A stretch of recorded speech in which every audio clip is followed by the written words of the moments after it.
Patrick McNeil here at the intermission, joined now by Halifax Mooseheads forward Liam Peyton. Liam, we're coming up onto the fourth weekend of the season. What are your thoughts thus far in the play for you and the Mooseheads? I think it's been a good start. Maybe not as many wins as we'd like, but we know we have a young group that can be very competitive, and I think it's just a little bit of adapting as a group and as a whole to kind of get some wins under our belt. Coming into this year, you had previously played in Charlottetown. You move over to Halifax in the numbers game. Did you have an idea that you were going to be traded? What were your expectations prior to being moved to Halifax? I was expecting a trade. I talked to Jim a little bit.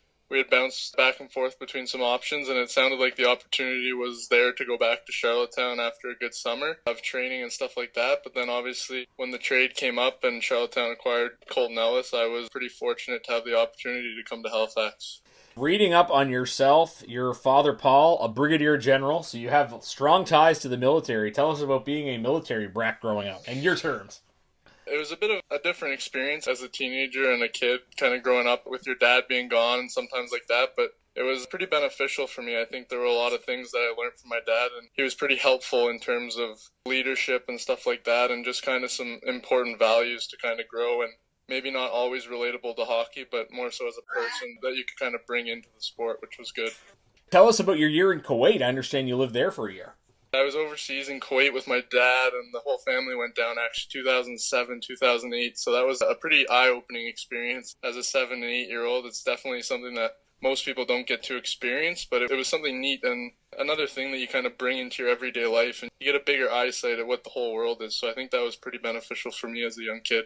It's irrelevant to the grand scheme of life, but did that affect your hockey playing? Was that after you'd started playing? When I was over there were a bunch of European families.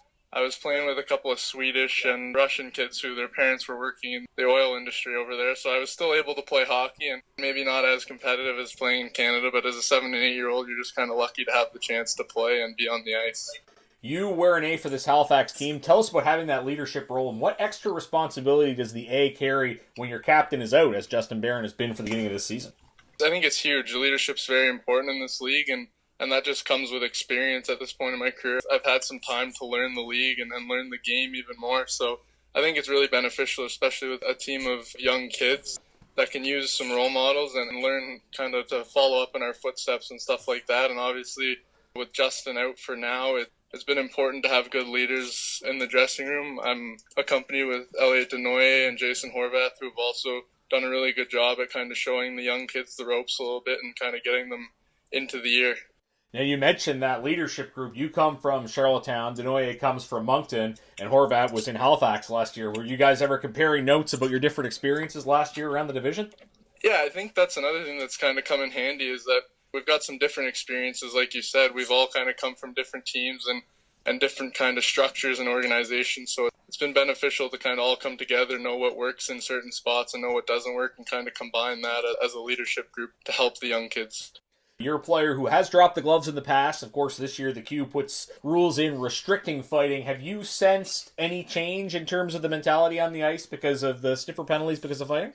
Definitely. It's pretty evident. There's been significantly less fights already, and you see a lot of kind of scrums that typically in my past you'd kind of see turn into fights and stuff like that, where a lot of guys are keeping their gloves on and maybe doing other things to kind of show their competitiveness. It's obviously a different adaptation that people are going to have to figure out and learn as the game changes a little bit. Looking through your social media, it looks like you are a bit of a kayaker. You like the water sports. Tell us about that, and how does that help you on the ice? Yeah, I don't know. I think it's a bit of a relaxation thing. I'm always out in the summer, try and get out on the water a little bit. Sometimes my buddies' cottages or down in the States where my parents were before, they had a good little spot on the water where I could always get out on the kayaks, and maybe not so much in the physical kind of training or anything like that, but I think it's important to relax your mind a little bit in the off season, and that was kind of a good way to do that for me.